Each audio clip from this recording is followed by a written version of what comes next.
lot of times we look at success as, what does the scale say? I lost 3 pounds, or hey, I lost 2 pounds. I didn't lose any this week. I suck. No, that's not how that should look. You knew it. I couldn't breathe.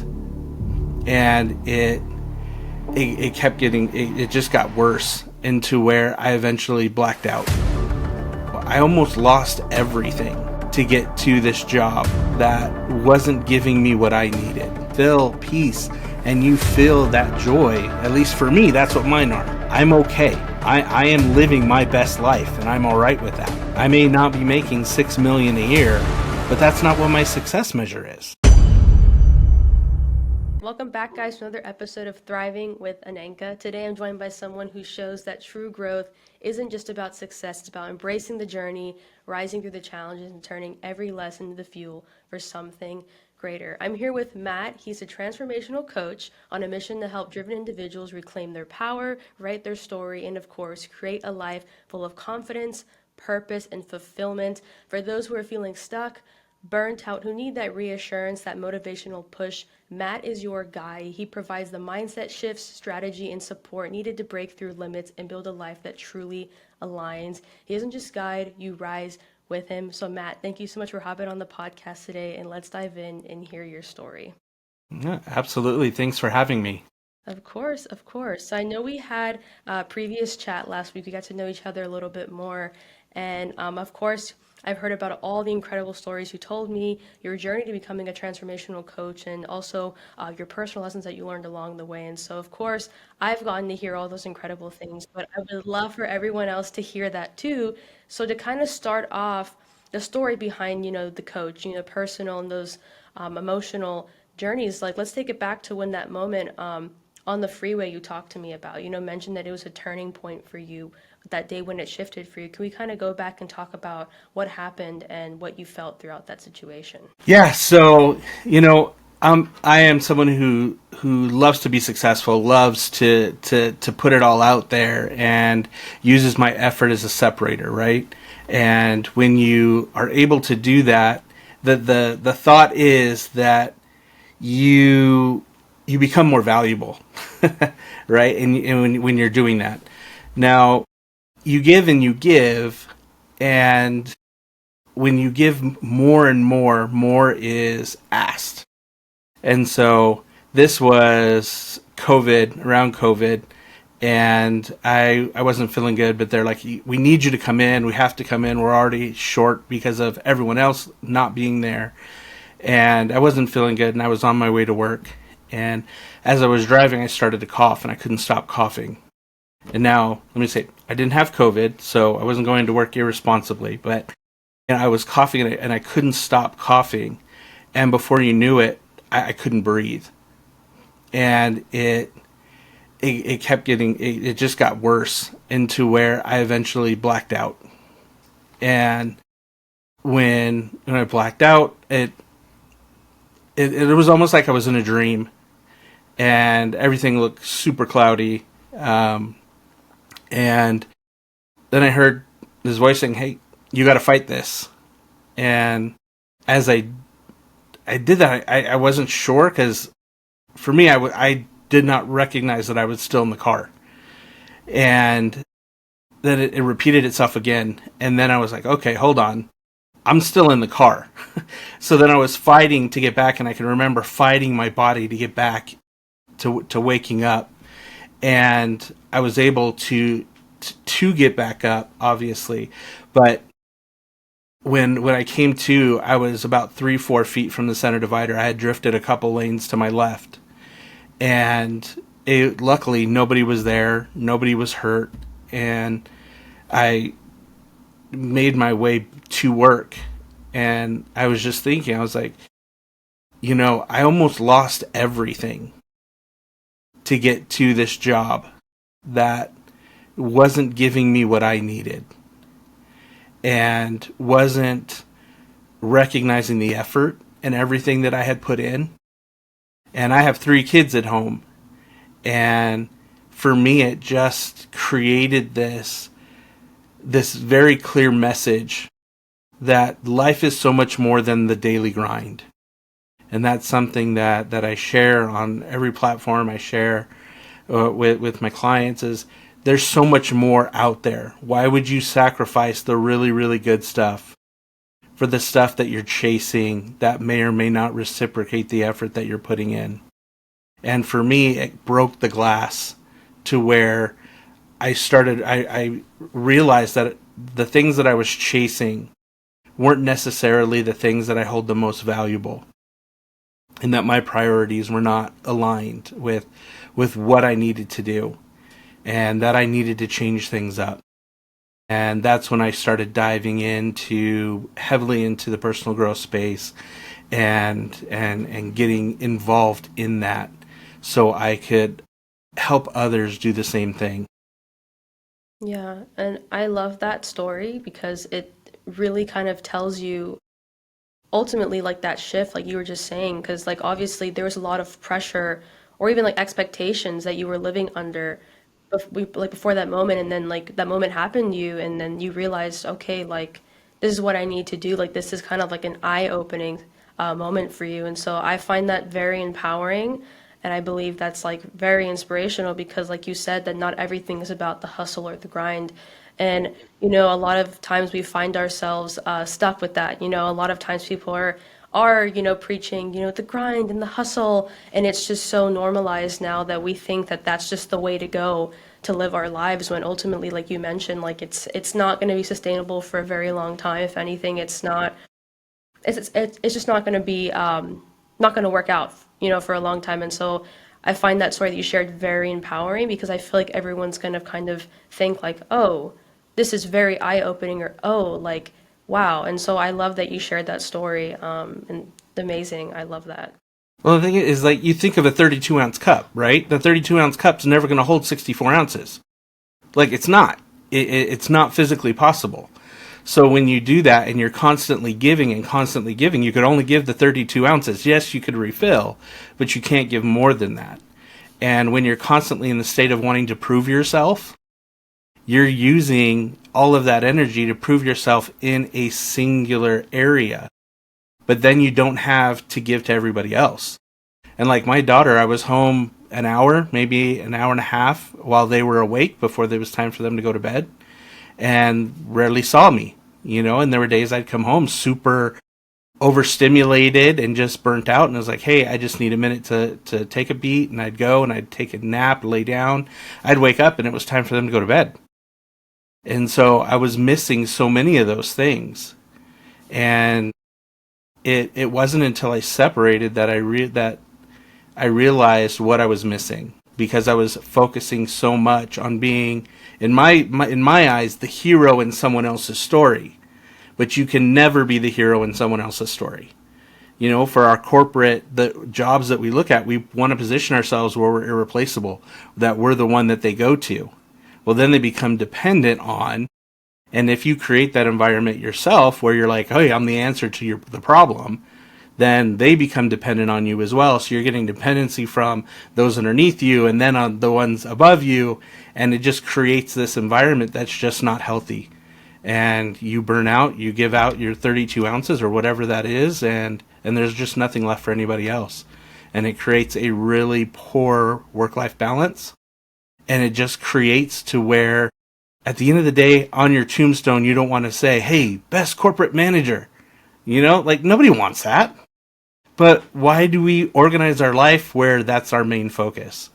And like I said, that's where the glass broke for me, and I realized that I'm not playing this game right. I'm not living my life the reason that we are here. We're not designed to live this life to earn a currency that we can't use whatever happens next. That we can't take that with us. We can't take our titles with us. So there's something that we're missing if that's what we hold as our measure of validation. Yeah, I 100% agree because there's a lot of people that stay in their careers that don't align, like they go and they work majority of their lives and they miss out on, opportunities with their children, and they miss out on important conversations and moments with people. But, it's not bad to work, but, when you're dedicating, your entire energy, life, all of that into work, like you were saying, like you took a nap and then you couldn't, be there with your children because you were so tired, and then they had to go sleep within 30 minutes to an hour. And so I think about just being present, and a lot of, even myself, I sometimes catch myself lacking being more present because I'm so focused on work and work and work, and I miss out on so many opportunities that I could have had connected with somebody, or I could have spoke to somebody about, or even just with myself. But it's because I'm so focused on the grind that I miss out on those important moments with people. And I love that you said to just be present, because like the time is that we're not going to get our time back.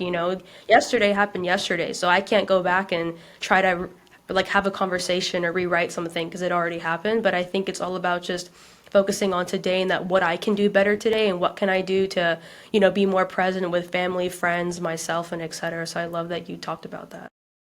And I think there's a myth too, to where if you're focusing on life outside of that, that means you're not working as hard. And I totally disagree with that narrative, because if you are present in the moment and you're able to take out the noise, you could be a more efficient worker, right? And you can get things done.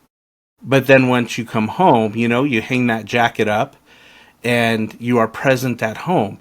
And I think another thing that we do is, and I truly do believe this, is that we're so focused on the big moments in our calendars that we discredit the time between them. So it's like, hey, I've got a meeting at 9, I have a meeting at noon, I have a meeting at 3, and that's what we focus as our big things that we need to do. But what are we doing in that time in between? And especially when we're at home, it's like, oh, we're going to have dinner at 6, or hey, bedtime's at 8 o'clock.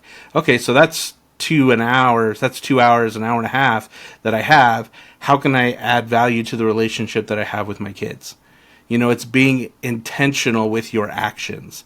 So even at work, let's say, for example, one of the things that I would do on my calendar is say, hey, I'm going to take 5 minutes and I just want to observe and recognize someone for the hard work that they're doing.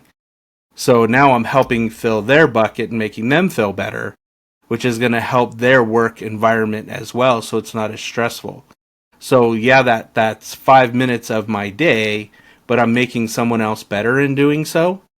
And so that's not me physically doing, but helping someone else do better. And a lot of people with managers, you have managers that are, hey, you got to do this better, you got to do this better.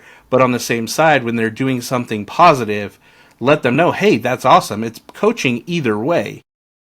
But you're coaching them by reinforcing the behavior, not just turning them down.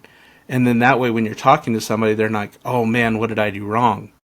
But their guards are down, the walls are down. So when you're able to coach them, give them feedback, it is better. And it takes less time because you don't have to break through the defensiveness that they may have. And I think that that's one of the ways that you could work more efficiently and less time than if you were to just be a blunt force object every time you coach someone, because half the time they're defensive, argumentative, because they don't see what you see. But the art is helping them understand and expanding their worldview rather than saying that it's wrong. And those are ways that you can create a better balance within any organization to help be more effective in the moments that you're there and being present, and not just for you, but for other people too. Yeah, I love that. I love that you mentioned the calendar blocks, because I find myself like, I have, a podcast at 11, and then I have a meeting at 1, but then I find myself not really making the time to do anything within that gap. And I love that you said that, because we find ourselves, like you said, like focusing on those big moments when there can also be other moments within those time gaps, like talking with my mom for maybe 30 minutes. And I really had a conversation with her that I maybe couldn't have maybe last week. And so I'm glad that I talked to her today about something. So it's just things like that I'm like, oh, like he's so right. Because if we just dedicate 10, 15 minutes, on the phone, talking to someone, spending time to ourselves, maybe working on whatever it is the case may be. I love that you said that, because I feel like that kind of shifts how you think and how you really view everything. So I love that you mentioned that. And are you familiar with the Atomic Habits? Yes, I love that book. So where it talks about habit stacking, right? One of the things that I have started to implement, and some of the things that I share, is event stacking. And this is what I mean by that, is my daughter is learning how to play the piano. right? So she's learning how to play the piano. Well, okay, that's an hour block for her. Well, for the next 15 minutes on top, because I'm already with her, if I'm going to her lesson or afterwards, hey, what did you learn? Show me what you learned. So she is teaching me how to play the piano. So it's really nice because that's 15 minutes that she's teaching me. She is feeling empowered and she's feeling that connection with me because we're doing this together, right? And so I'm taking an event in her calendar and creating it to hopefully what turns out to be a memory that she has. And it took me 15 minutes to do, but now all of a sudden it's a meaningful impact for her. And my son, he wants to speak a secret language and that no one else understands. So we have Duolingo and we're learning Latin. So we will do streaks together. We'll talk together as far as Latin goes and encourage each other that way. And the lesson takes 5 minutes and then we talk about it and share. So that's 10 minutes of time that we will do every day. It's not a big event in our calendar, but it's one of the things that shows that we're present and shows that we're willing to step into their world and show that what they're doing is important and that we encourage them and we can do it together. And those events become so much bigger for them later. Yeah, I love that. And that's 100% true. I mean, I did read a book about, I believe it was like emotional intelligence, and like it did mention the section that you were talking about, not just with Atomic Habits, but with the emotional intelligence book about, like, what you were just saying, like an example of, doing Duolingo with your son and then like, learning piano with your daughter. I think that's really important because when you're like, like they're showing you, like you're kind of giving them, okay, like go ahead and teach me, show me what you know. It kind of creates that connection for a very long time. Like when parents are, present with their children, they feel seen, they feel heard. And so I love that because ultimately, like you were just saying, it's going to create such an impactful moment and they're going to remember that for a very long time, knowing that their parents care about what they have to say. Their parents are showing up for their kids. They care about what their kids are doing. And then, your kids are showing you what they've learned. I think that's really cool that they're doing that. And I love that you're also very focused on that. That's very important. I like that. And you want to reinforce. I mean, if you're paying for lessons, you want them to get the most out of the lessons. Mm-hmm. So by you being engaged and saying, teach me, you're reinforcing what it is you want them to get the most out of. So they're more likely to get the most out of those lessons if they know afterwards they got to share with you what they learned, and it's just a nice way to make sure, one, as a parent, that you're going to get the most out of your money, but also create those events. So it's stacking those things to where you can create what could seem like a chore and make it into something that's so much more impactful than that. 100%. I love that. And since we're on that topic of learning, I know we've talked about the difference between, I feel sad and I am sad. And I think that would be a perfect way to get people to understand the difference and like why that distinction is so powerful. Absolutely. And we're telling ourselves affirmations every day. We are the language that we speak, right?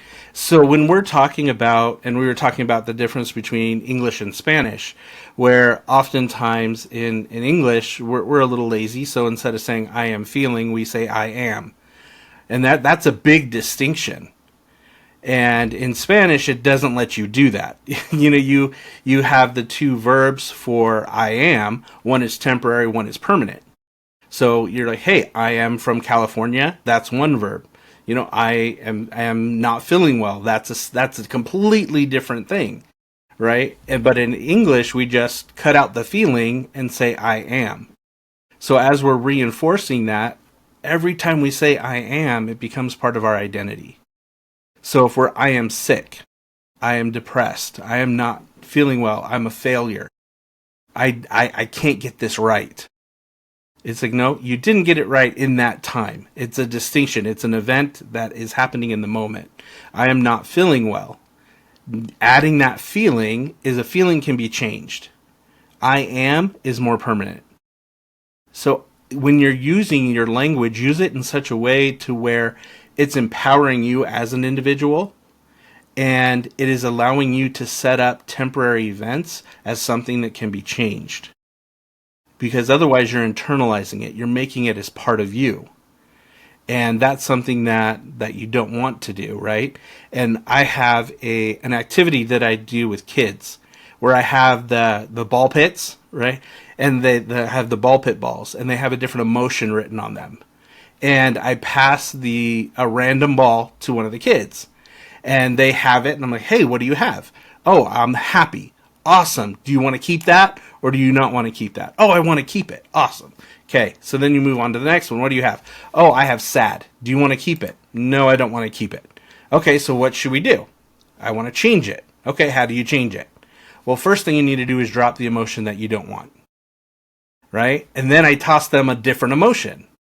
So, and this is helping the kids understand that whatever emotion that they're feeling, they can just let go of. They may be able to express themselves. Why not? Why do you not want to feel that way? And okay, what do you want to feel? Happy. What makes you happy? These things make you happy. Okay, what can you do that you can get involved with that will make you happy? And there's so many lessons in that one is whatever you're feeling can be temporary. You just need to let go of it. You can't hold on to one emotion while you're clinging on to an emotion that you don't want to keep, because your focus will always be on the negative. The second part, it's empowering them by helping them understand the emotion that they want to have and what they can do to create that emotion. And that is something that's so critical, and I do this with adults as well, is like, hey, what makes you happy? Talking to a grandma. Oh, what makes me happy is when I'm talking to my grandkids. Awesome. You love talking to your grandkids. How often do they call? Not as often as I would like. Okay. How often do you call them? Oh, well, I don't want to bug them, so I let them call me.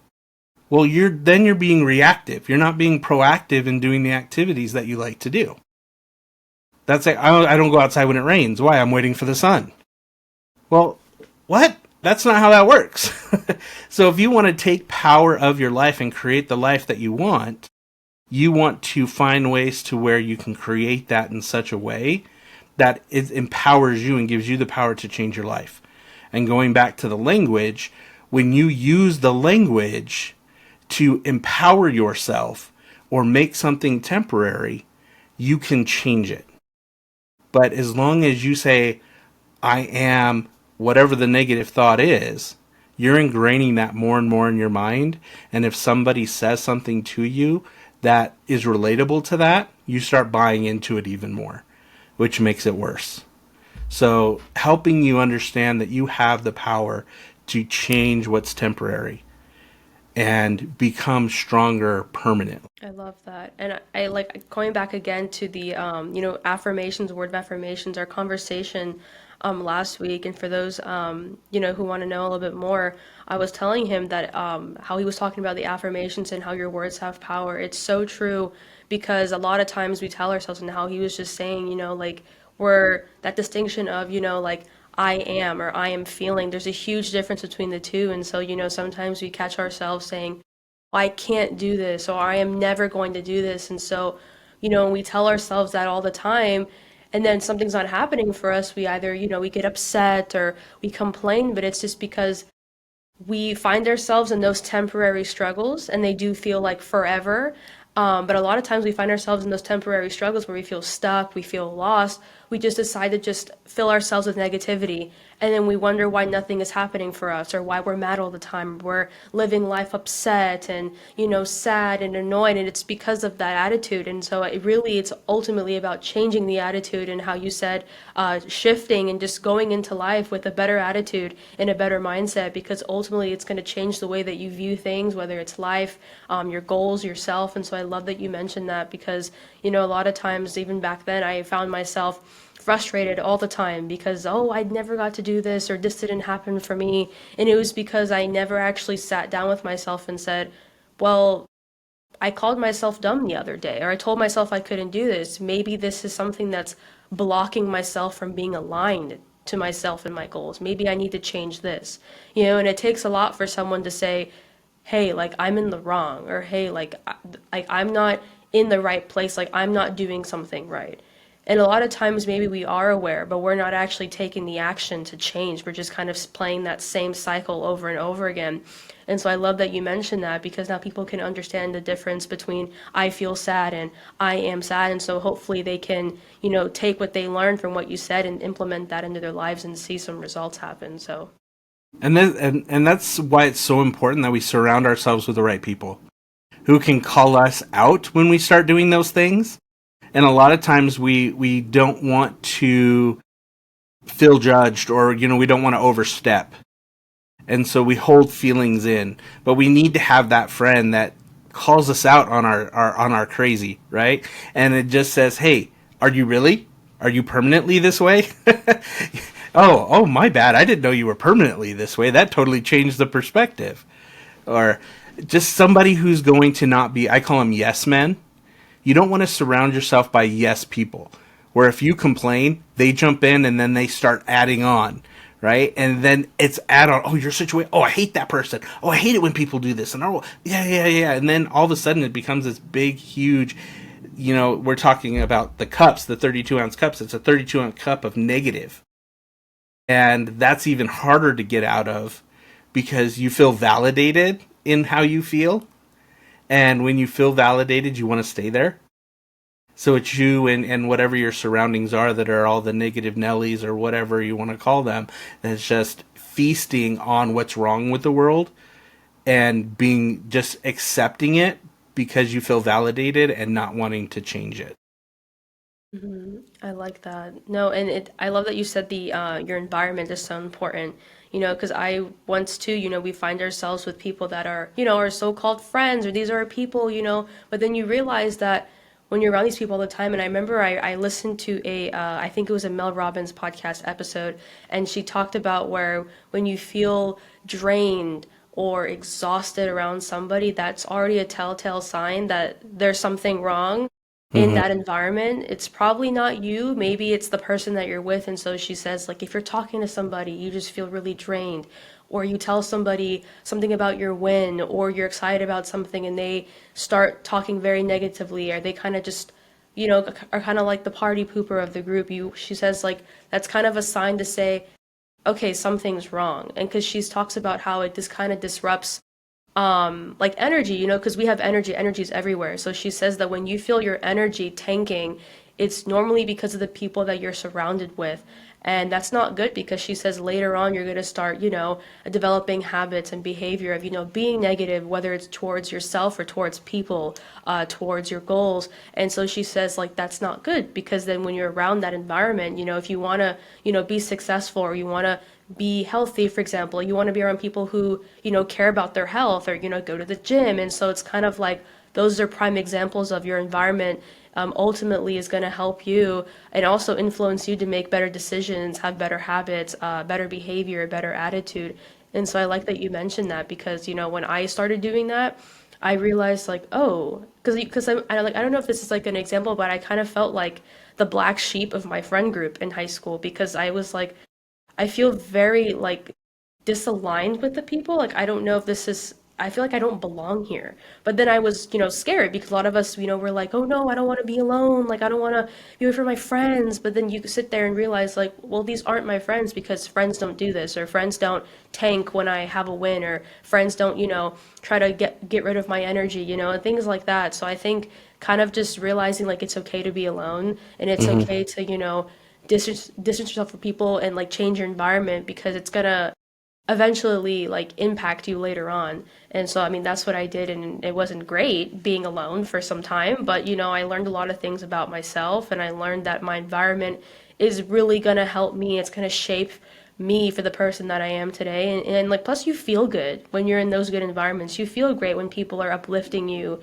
and sometimes you find yourself in those temporary struggles where you're like, hey, like I'm not feeling the best today, or hey, like I feel like I didn't do that well today. And they're like, no, like you did great. And it's just people are always going to encourage you. And I think just putting yourself again in those right environments are really going to help you. It's going to make you feel good. And so I like that you mentioned that. There was this thing that I came across, and I wish I had more of a reference of where to to tell people to go to check this out. But it was essentially a little test that was done where it was a simple math problem. I think it was like 2 plus 2. And someone would say it was 5. And the instructor would say, correct. And then they go to the next person. And they would say, it's 4. I'm sorry, that's incorrect. And then they go to the next person. Oh, it's 5. That's correct. And there were like 20 people in this line, right? And the people at the end of the line that knew it was 4 are like looking at the people before them saying 5, but they were getting validated by saying it was correct. And by the end, like the last 5 people all said it was 5. Even though in the beginning they were looking and they knew it wasn't 5. So they're changing their answers because they would rather be validated and be part of a group than saying the right answer, knowing that they wouldn't get that validation and that they wouldn't be part of that group. So sometimes we change even our belief system to fit into a group, even when we know it's not where we should be or not what we should be doing, but we associate with it because we'd rather be surrounded by people than be right and be alone. I love that example. I think I know what you're talking about. I feel like I've seen a similar video like that. Mm-hmm. But I remember, watching those videos, and then I realized, like, oh, interesting, because a lot of times, like, even me personally, I've been told that, it's not good to be alone and you have to be around people. And so, like, but then as I gotten older, when I turned 18 years ago in high school in my senior year, I was like, it's actually not that bad being alone. Actually, I don't want to have to prove to people the kind of person that I am. I think I know exactly the kind of person that I am, and I know what value I bring to the table. And if someone doesn't see that, well, I'm not going to try and do a performance for you to try and show you how good of a person I am because I know the kind of person I am. And I think it's just about having that attitude because I feel like a lot of us try to prove to somebody how good we are and oh, like, why can't I be your friend? I really want to be your friend. But it's just also like if they don't care, if they are not giving you the time, if they honestly are not trying to give you any time, any energy, then it's just kind of a sign that you just walk away and just know that that's not the right person for you. It's all about finding those right people, and ultimately the right people are going to enter your life at some point at any given time. But I think it's all about just, loving yourself and being content with yourself and being secure because ultimately like you're going to attract those right people, especially in those right environments. So like that you mentioned that example. And there's so many communities out there. And you could put yourself in communities that you want to be in. Maybe you're not there yet, and that's totally fine. Or surrounding yourself with people who are on the same journey as you. That's one of the things that I do when I take an online class or when I'm doing something along those lines. I will send invitations to connect by people that I think are the highest performers in that group to create a network within that group so we could ask questions. We could learn from each other. We could say, hey, I implemented this. It didn't work. What struggles did you have when you implemented it? So as you're learning together, you're understanding that it's relatable and you keep growing together. And I think that's one of the major things that's wrong with the personal growth space in general is we find mentors that are 400 feet ahead of us and we're running to keep pace and we are tired. Well, our frequency is not their frequency. And if we don't surround ourselves with people who are similar frequencies as us that are doing the same thing, it can keep us going because we're after the same thing. But when we look at someone who's like, hey, I want to do this, and you do your best that you possibly can, but they're 400 feet ahead of you. You barely see their shadow.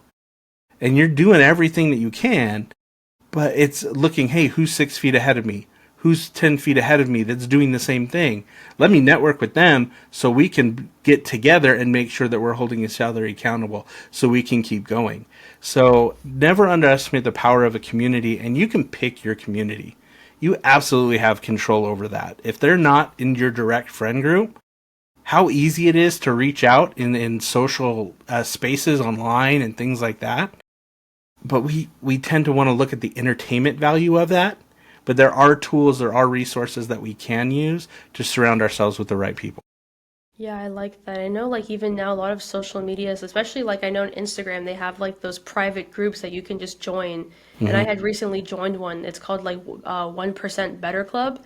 and I like look at it every single day, and so I'm like, oh, I want to be a part of like-minded people.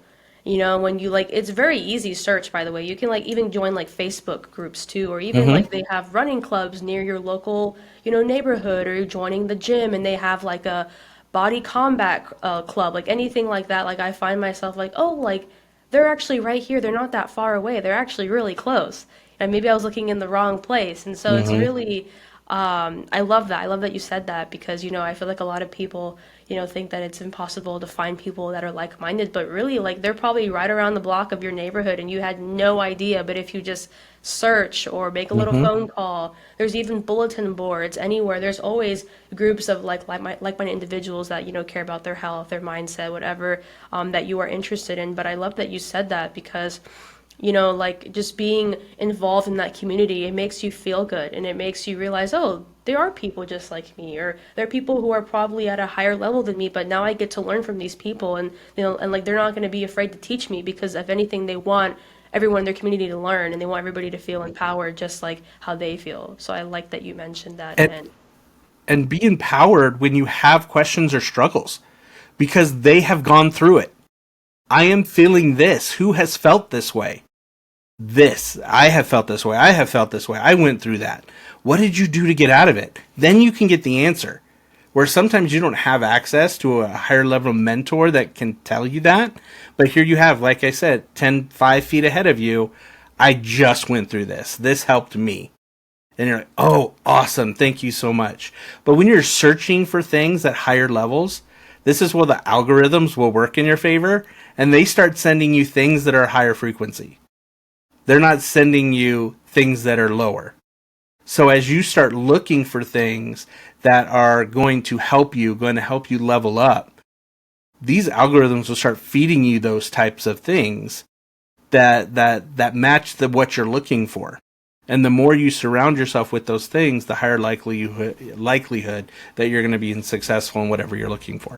Absolutely, absolutely. And I like that we're talking about, like being in those good environments, being a part of like communities that are going to uplift us. And, like also you find a lot of successful people, not just meaning like, wealth, but just like people who really are successful in their health and their Mm-hmm. relationship. And so I kind of want to ask you, like, we see a lot of things on social media with successful people, people, get rich quick and flexing all over social media. It can get very discouraging. And so a lot of times people also don't understand that, why is it that so many successful people feel overwhelmed when everything looks good on the outside? Yes. So success itself, and this is something that I truly believe that you need to understand going in, is what you believe success is. Once you have a definitive answer of what success is, that's going to help you actually be successful in what you need to be successful on. Body types are different, right? Different approaches to different things. My brother and I, we're brothers, same household, same learnings, very different learning styles, very different approaches, and that's okay. But if we are looking at someone who is not like us and we're gauging their level of success, well, I want to do that. And we get into our minds, if I just work hard enough, I will get that. And we're chasing this rabbit that we're never going to catch because we are completely different. And so understanding who you are as a person, what are your success measures? My success measure is I do this every week, or I do this, or I do this. And I'm going to use weight loss for example. A lot of times we look at success as, what does the scale say? I lost 3 pounds, or hey, I lost 2 pounds. I didn't lose any this week. I sucked. No, that's not how that should look. Is you have to go back to, okay, I had a choice Tuesday for lunch. My friends asked me, hey, you want to go out for burgers? And I told them no. Or I went out with them, but I ordered this instead. That's a huge win because that is your decision making that is shifting. You're not following the group. You're following what you want, and that is success. And as you build on that successes, the results will come. And that's something that the success measure should be, I'm better today than I was yesterday, because of X, Y, and Z. I made better decisions. I'm a better decision maker, and you're more likely to repeat patterns of decisions than you are random successes. Because, hey, first week I lost 8 pounds. You're on this high. How much of that was water weight? How much was that? Oh, I got on the scale at this time versus this time, and because of that, I was a little bit lighter. It was later in the day, and I didn't eat or whatever that is. I didn't weigh my shoes on, you know. And so you want your successes to be the change in who you are, not the changes necessarily that everyone can see, because the changes that everyone sees comes way down the line. And oftentimes we give up because our neighbor does not see that the effort that we're putting in that's in the shadows. And because we didn't get that validation from them, we quit. I've been working so hard. I've lost 20 pounds, but no one has said anything to me. And that can be discouraging. But the success measure is the things that you have done to change your mentality in your approach to life. And a lot of people think, oh, I want to lose weight instead of I want to be a healthier person, right? I want to get a promotion at work, or I want to be a more effective employee. Because you don't have control over who they pick for the promotion. You have absolutely 100% control. Are you a more effective employee? So you want to set the success measures that you have control over versus ones that you don't. And that's something that's so critical. You set your, hey, my dream is I want to join this club. Well, by the time you become good enough for that club's not there anymore. It closed up. Does that mean you're never going to achieve what you wanted to achieve? No, you already achieved it. You don't become smarter by walking across the stage at graduation and now you have the paper. Like, no, you're hot, you're irritable, you want to go home or do whatever it is you want to do. You're not smarter because of that. You were just as smart the day before you had the certificate. But it's that outward validation that, okay, now you have your piece of paper. Now we recognize you for whatever. But the journey happens long before that. And the success measures need to happen that you can control along that journey. And really, you're the only one who can dictate if you're being successful or not. So setting the right success measures is absolutely huge. Because if you're continually changing, and I'll share this. I had a manager who once told me we were killing it. And I wasn't getting any recognition at all for it. My team wasn't, nobody. And she came up, and these other people were getting recognized even though they weren't doing as much work or they weren't as productive. And she said, I'm just going to let you know right now, I'm sorry that you haven't gone up for these awards or you haven't been recognized for this. I suck at validating and recognizing my people. And that's her weakness, right? So for me, if I set my success measure as getting water out of that well that's empty, I'm never going to get it. And so I could sit back and say, man, I keep busting my butt, and we're not getting recognized. I need to work harder. Then you ask for more and more and more. So eventually there's nothing left to give because I'm looking for water out of a well that is dry. And that's why we can't let other people dictate our value, our success, dictate who we are as individuals, because we don't know who we're asking. And they just may simply be incapable of giving what we're looking for. And we do the same thing in relationships. Mm-hmm. I absolutely love how you worded everything. You know, a lot of times we feel very discouraged, you know, when we're seeing a lot of things, you know, like people, you know, achieving so many things so quickly, but we also don't see what they went through during that time. They probably just started doing really well, but they started this 20, 30, 50 years ago, you know? And so I think it's all about also just being patient and also just trusting the process and also just being consistent, you know? There's really nothing, like nothing is going to happen quickly. I mean, I learned that the hard way. I thought everything you could get very quickly, and then I Right. realized, no, it's not like that. It's just things that they try to like, you know, feed into you, like, yeah, you can get this quickly and overnight stuff, but then you're chasing something that's just it's already ran so far away from you that the more you chase it, just you realize what am I chasing? Because I've realized that, like, I was chasing and chasing and running after something that was never there to begin with. And I realized how burnt out I was. I realized, why am I so out of breath? Why am I trying to prove to people that I can do this when I know I can do it? So who cares if they don't think that I can or not? But why am I working 10 times harder when I was doing just fine before? And I think it's what you were saying, just trying to get that validation from people and saying, hey, look at me, I'm doing this too, when they probably don't even care or they probably didn't ask. But I think it's all about just being consistent and also just appreciating your small and big wins. A lot of times, we Hmm. do little wins and like you tell yourself, oh, it's just a whatever. It's not really a win. It's not big enough.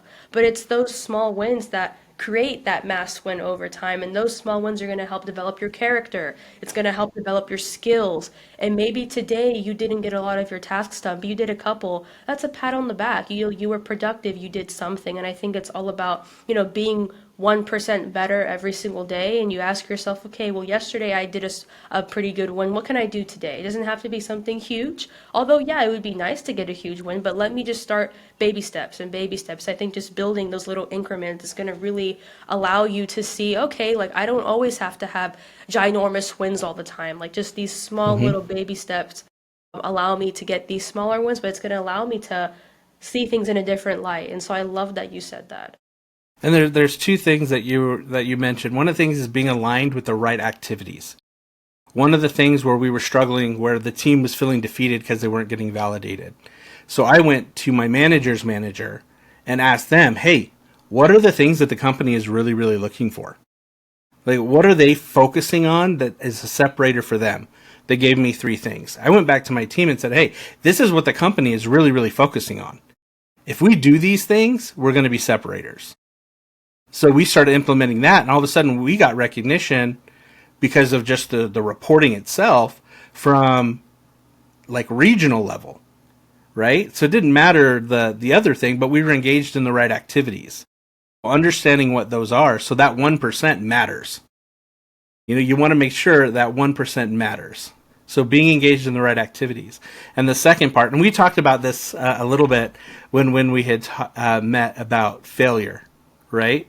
And you want to take the failure and use those for stepstones for success. Well, when we see people who are successful, we're seeing Apple version, what are they on now? Like 20 something?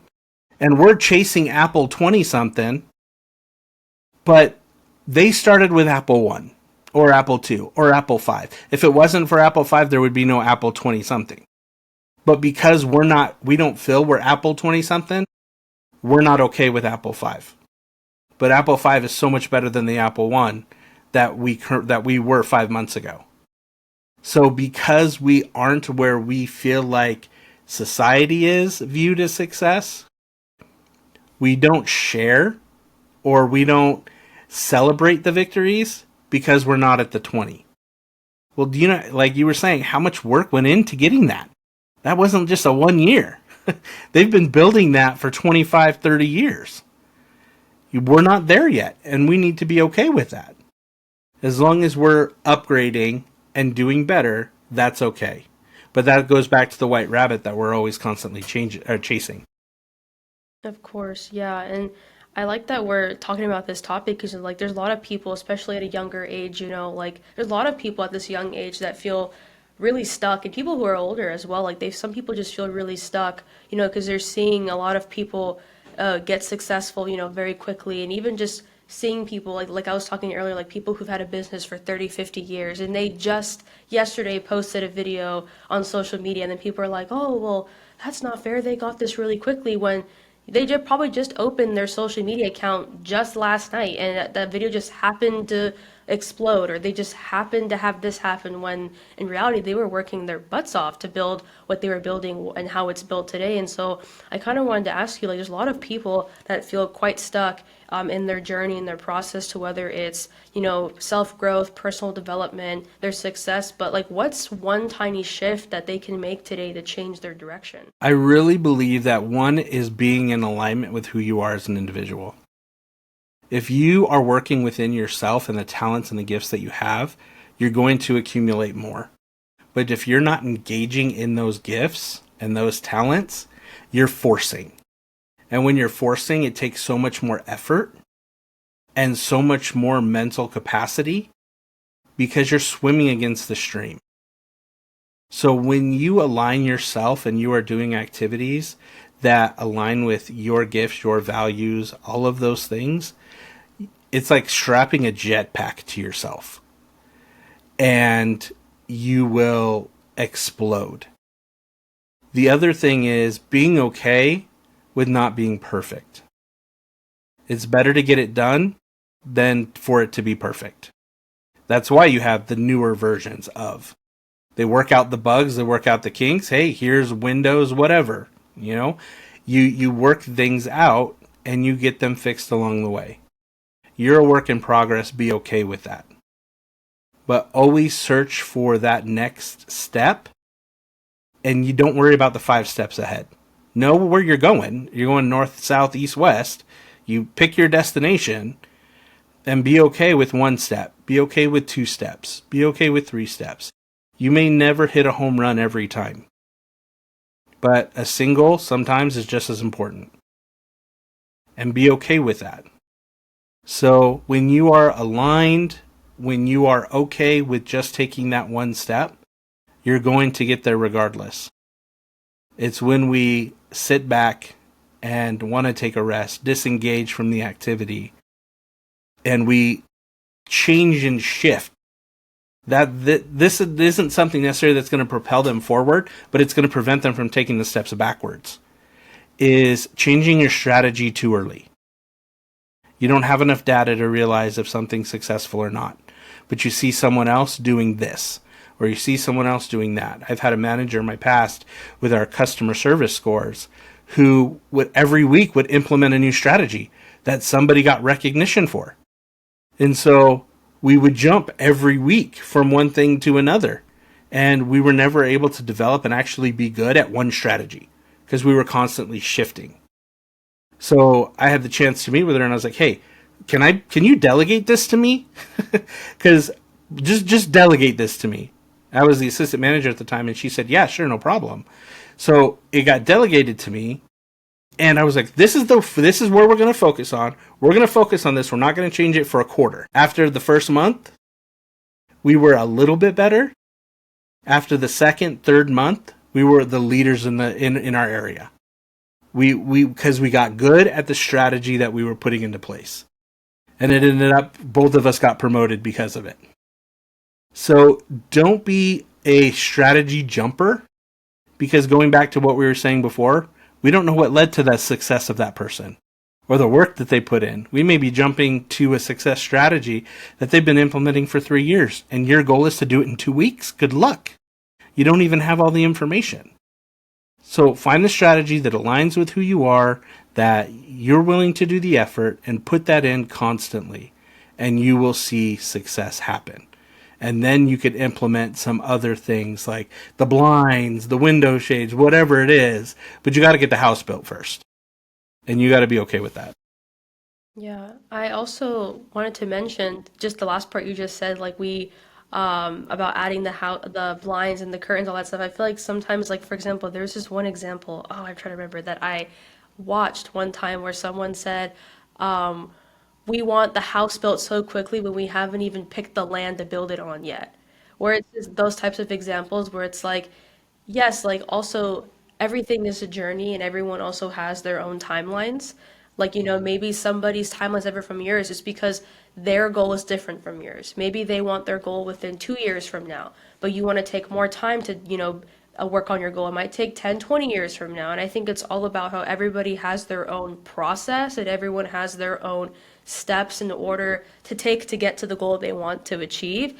And sometimes there's going to be roadblocks, there's going to be hurdles. You might want to stop to get some water, you might want to take a nap and rest for a little bit. So I think it's all about just realizing that everyone has their own timeline, and just because somebody achieved something before you did doesn't mean it's not going to happen to you either. It is going to happen to you, maybe not today, maybe not tomorrow, but I think it's all about just like, again, trusting the journey and also enjoying that process, and also understanding that not everyone's perfect. Because I remember I read this quote one time from a book that if everybody was perfect, the whole world would just be boring, because everyone's the same, everyone's perfect, and like no one's, learning, no one's making mistakes, no one's learning from their mistakes. It's all about just trying trial and error and just enjoying that process and the journey that you're on, because everybody has a story, everybody has a different journey, and people probably have nothing bad going on, people probably have crazy things happening, but I think it's all about realizing that not everybody is perfect and everybody has gone through something, everybody has made a silly mistake, a huge mistake, but I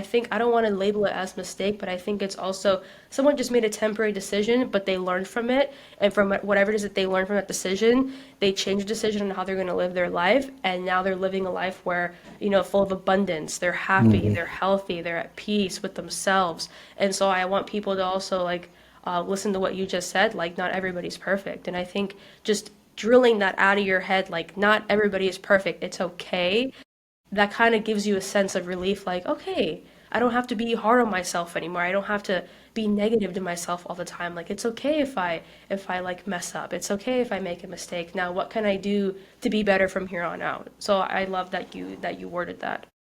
And one of the things that I think is so important when we're setting our success measure, for me, success is three things. It is joy, it is peace, it's fulfillment. None of those things are a thing. It's not a destination. It's not a physical location. And I need to be okay with whatever those three things look like, because they're going to change, they're going to evolve. And as long as I'm chasing those three things, those are things I can create and be involved with. There's a movie, Moneyball, with Brad Pitt, and he is a manager for a baseball team, and he's at a small market, and he lives close to his daughter. And he did well, and he was offered a contract. He was in Oakland. He was offered a contract in Boston to be the number one paid, highest paid general manager in the industry. And for a lot of people, that money is the measure of success. But he turned it down because he wanted to be closer to his daughter. That was his measure of success. And so one could look and say, oh, well, he is only making this much money, where these other managers are making this much money, they must be better. That's not necessarily the case.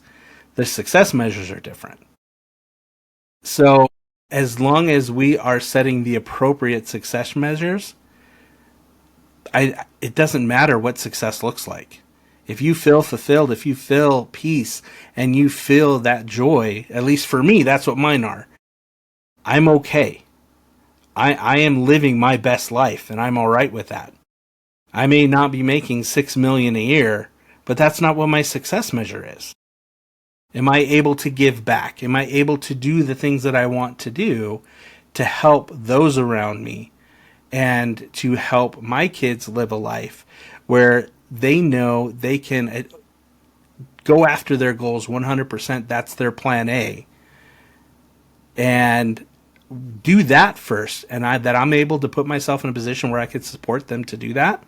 That's success for me. And I'm okay with that. So comparison robs you one of your joy and your peace. So if I'm comparing myself to other people, right off the bat, I'm losing two of the three things that I feel are the most important things to be successful. So you've got to recondition the brain that different doesn't mean less. Their success measure isn't mine, and I'm okay with that. That doesn't make me less than them. If I'm feeling the things that I feel that I want to feel every day, and I'm okay with that, then that's all right. Has nothing to do with, oh, well, there's so much more out there for you to want and to do all this stuff. I'm not going to be able to take my treasure chest of gold with me. But how I feel and who I am as an individual, I can. So make sure you set those success measures correctly, because that's what you're going to end up being chasing, but that's also the example you're going to give to those behind you. If I'm constantly chasing the titles, my kids are going to think for them to be successful, they got to bring home the A's, the certificates, the student of the month, they got to, the promotions, the raises, and yeah, that's fantastic. But if you work in a place that everyone's a C minus, B minus, or a C minus D plus, and you get a promotion, versus somebody who's part of a team and maybe isn't the team lead, but everyone's an A and a B, which part would you rather be? You know, you can't judge success by a title or money or that kind of things because you have no control over it. And then you look at people who win the lottery. If we are viewing being a millionaire as success, anyone who wins the lottery is a winner. They're the beacon of example. But how many people win the lottery and lose it all? Because they didn't have the journey in becoming to maintain. For those it takes longer, that's fine. You're more likely to hold on to when you get it. Because you need to match what your success is. And if you don't, you will lose it. Because you didn't become the person that you needed to become along the way to maintain the dream that you wanted. That's incredible. I like that you talked about those 3 pillars, because a lot of times, like, I also 100% agree with what the pillars you just said, because I, too, was one of those people that thought that just making a lot of money meant just, oh, like, that's my rich life, quote unquote. And I remember I mentioned this in our previous chat last week about, I watched a documentary on Netflix about, I believe he's by Ramit Sethi, and he talks about your rich life.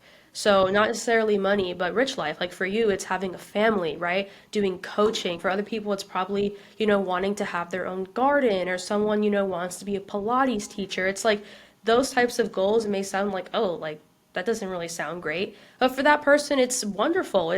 They love it, and they're passionate about it. And that's what brings them joy. Even people, I've seen zookeepers that love their job and they love dealing with animals. They love that sense of community. They love all of that. And you would think like a zookeeper, but like, what's so fun about being a zookeeper? But it's like, they love that and they find their pride and joy is there and they love it. And that's their day to day. They look forward to work every single day. They look forward to speaking with people. So I think it's all about like, not everything is about, having the title, right? Getting the award and, having all these people clap and cheer for you. Like, yeah, like I finally made it. It's all about like, when do you feel like you've actually made it? And, for me, it's about like when I'm present with people, when I'm doing a podcast with you, speaking to you right now, I'm like, this makes me happy. Like, I don't need anything else. I love having conversations like these. Like, I found all my joy and all my energy goes into this. And I think it's really about that. Not everything is all glitz and glamour. Not everything is an award. Not everything is money. Like, I always say that money is everywhere, and money, there's opportunity to, make money all the time. But I think it's all about loving what you do and also finding the joy in those beautiful moments, whether it's with people and, the things that you're doing on a day-to-day basis. And I love that you talked about those 3 pillars because, obviously you're a father and, as you step into fatherhood in the future, and even obviously now, like what are values or mindset tools that you hope to pass on to your children, the people around you? So just real quick before I answer that question, I have one of my heroes that I have, and he doesn't know this. So when he listens to this, he'll be hearing this for the first time. But I grew up in 5th grade. I met this kid. His name was Bo. His name is Bo. And when he graduated high school, he was into martial arts. And he loved it. He really thrived in it. And he was like number 2 in this studio. And then he eventually ran the studio. And he disagreed with the person who was in charge. And he didn't like how things were being run. So he separated and started his own. And he's been doing it every year since high school. And now he's in his 40s. And for me, that is the example of living your best life. Being passionate and doing what you want to do every day, like you had mentioned, and sticking to your values, sticking to your boundaries. This is not what I wanted to be a part of, but I know what I'm passionate about, so I'm going to recreate it in a way that's aligned with my passion. He's by no means multimillionaire, doing all these things, but he's there for his kid. He's present. He gives back to the community, does events in the park, things like that, and gets to help add value by giving who he is and what he's passionate about. And that's a hero for me. That's the definition of what a hero can be. And I just think that that's something that's overlooked sometimes because maybe not on a balance sheet, but life's not about a balance sheet. That's just not what it is. And for shout out to Bo, he's awesome, and he's an example to me of living your best life. And so, when in answering your question and tying those two together, is letting my kids know that the things that they are good at, the things that they are passionate about, it's that way for a reason. It's okay to be who you are. It's okay to my son, my middle son, he's on the autistic spectrum.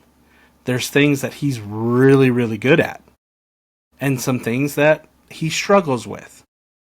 How can we use what he's really, really good at to create a life for him that he's passionate about every day, that he enjoys? And I'll never forget this lesson that I learned. I did this rapport leadership class, and it was about getting outside your comfort zone. And one of the activities that they had was I had to yell this song. Well, I was in a hotel room. I'm big on courtesy. Like, you're not super loud in a hotel room because you're going to piss everybody off on your floor. And they kept pushing and pushing, and I kept failing. They wanted me to be louder and louder and louder. And so eventually I was like, I want to get done with this, and I don't want to do this anymore. So I was as loud as I possibly could. Security was called.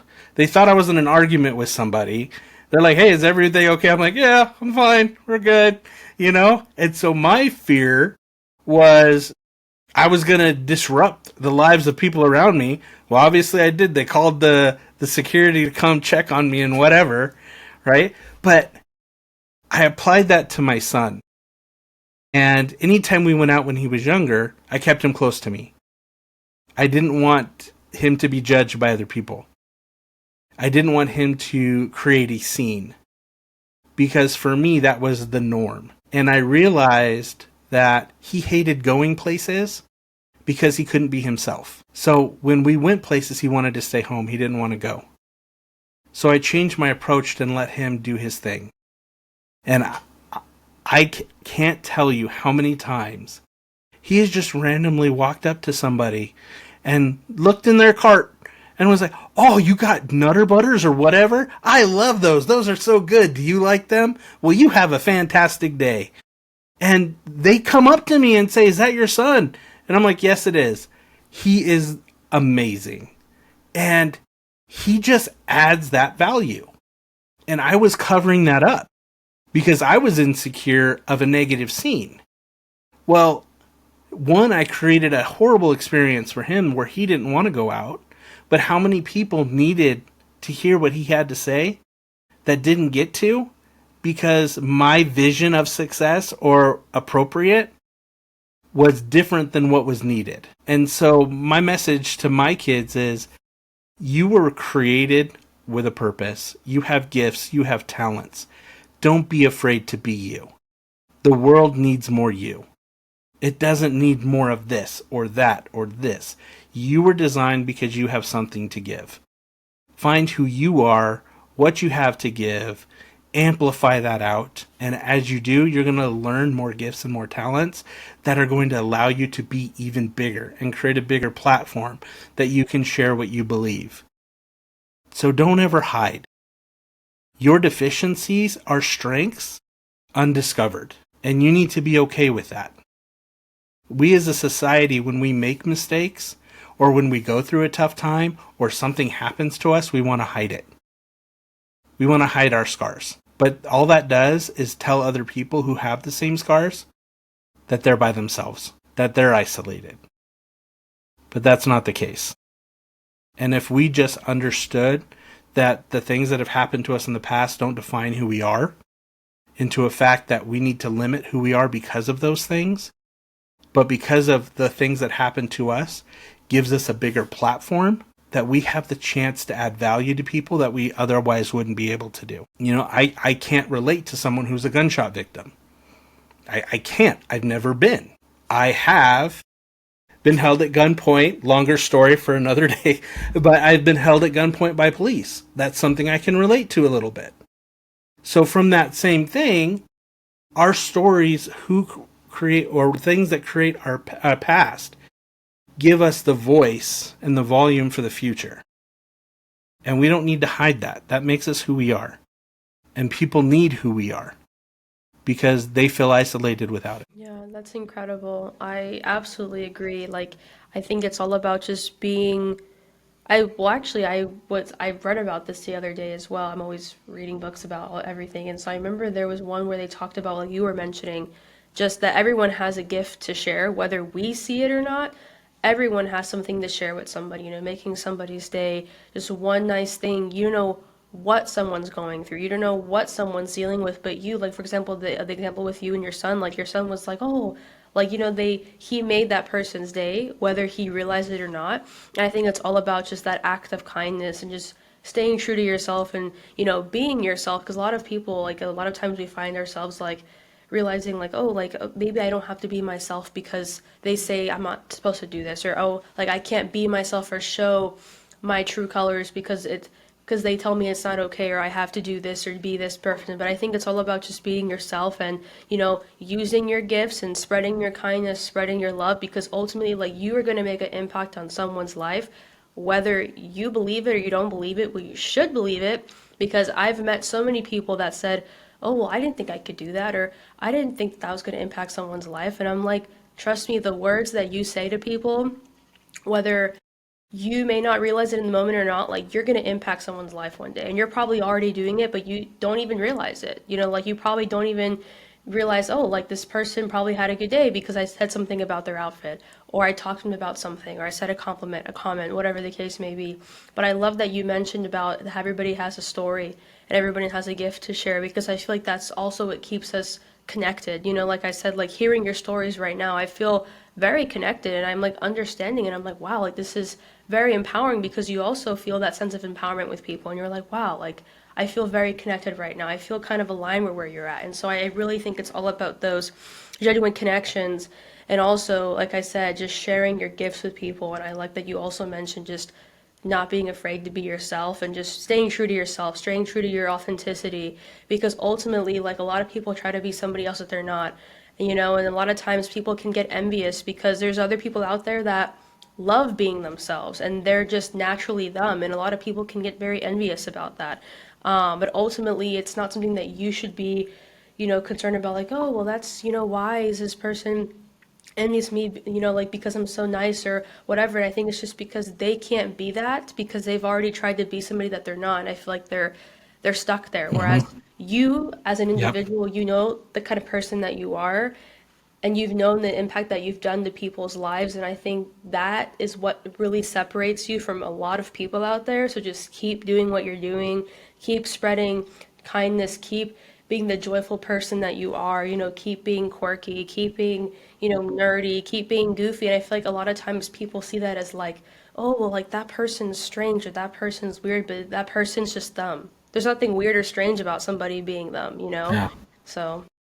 Absolutely. There's a coach, and she coaches business for people growing their business, and I believe her and I'm going to butcher this, but I believe her name is Wee Wee, and she Hui.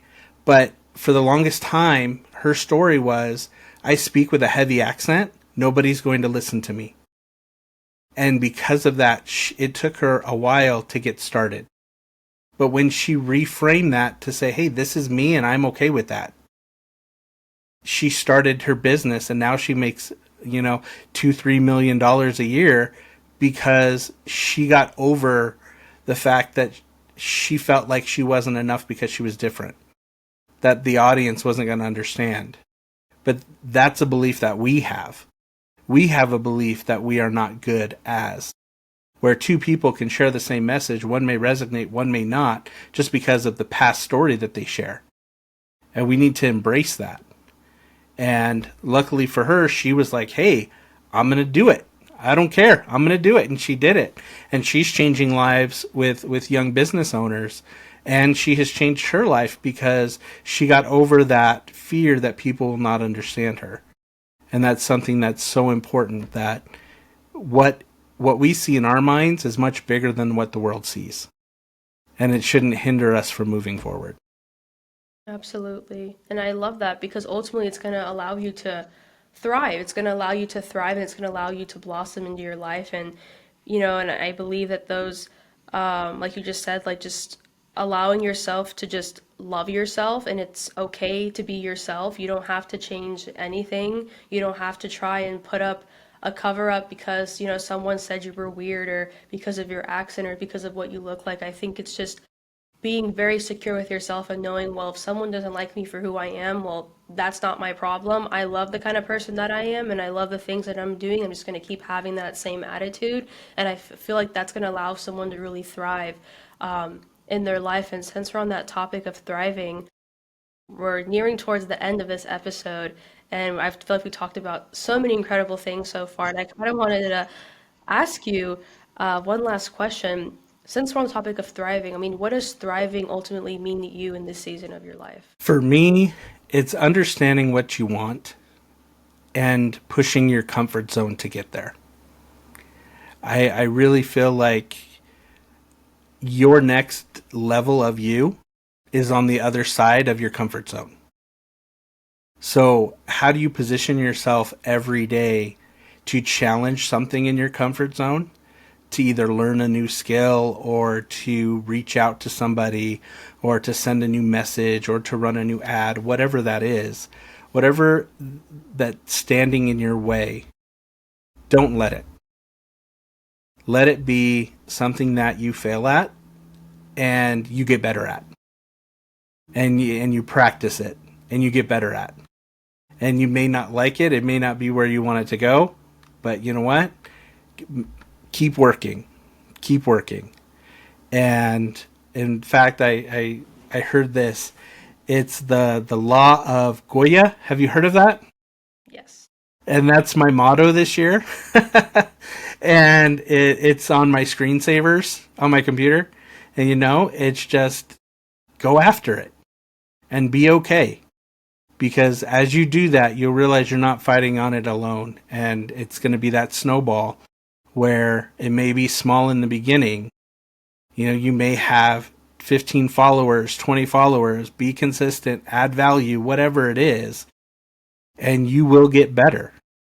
As an employee, hey, what skill can I learn that's going to lead to the next thing that I want? And do it. And don't be afraid of it. And as you embrace it, it's going to get better, it's going to get momentum, and you're going to thrive. And the act of thriving for me is being in motion of accomplishing your best life. Incredible. I love that you worded every single thing that you said. I mean, I feel like after everyone's listening to what you said in this entire podcast, they're 100% going to thrive. I feel like they're able to learn so much that you've mentioned. I mean, it's definitely something that a lot of us need to hear, whether it's our self-growth, learning to not seek validation, the three pillars. There's so much that is going to be so important for people to learn after listening to this podcast. And I just wanted to say thank you so much for sharing everything, whether it's your journey, things that you've done as a transformational coach. I mean, everyone's going to appreciate everything that you've shared. And yeah, this is Thriving with Anenka, guys. A huge thank you for Matt, for sharing incredible journey with us today. If you're feeling inspired and you're ready to take on, your own steps towards thriving, remember, it's all about taking the next step, no matter how small, no matter how hard. And of course, if you enjoyed this conversation, please take a moment to rate us 5 stars on Spotify, share, like, and repost. Of course, I'll drop Matt's socials, all of his socials in the YouTube video as well as Spotify. So check him out. If you guys need coaching, motivation, he's definitely your guy. He's amazing. It's this kind of support that really helps us grow. And of course, reach more young people like yourself so we can continue to bring you stories that truly inspire. Your support truly means the most to all of us. Don't forget to stay connected, keep thriving, and we'll catch you in the next episode. Matt, thank you so much for your time. Thank you so much for listening to today's podcast with our special guest. Please take a moment to rate us 5 stars on Spotify for those who are listening. Subscribe, comment, like, share for anyone that needs this video. It's this kind of support that truly helps us grow and to, of course, reach more young individuals just like yourself who, of course, want to listen to incredible stories that inspire each and every single one of us. Your support truly means the absolute world to us. And as always, don't forget to stay connected, keep thriving. We will catch you on the next episode. Bye, guys.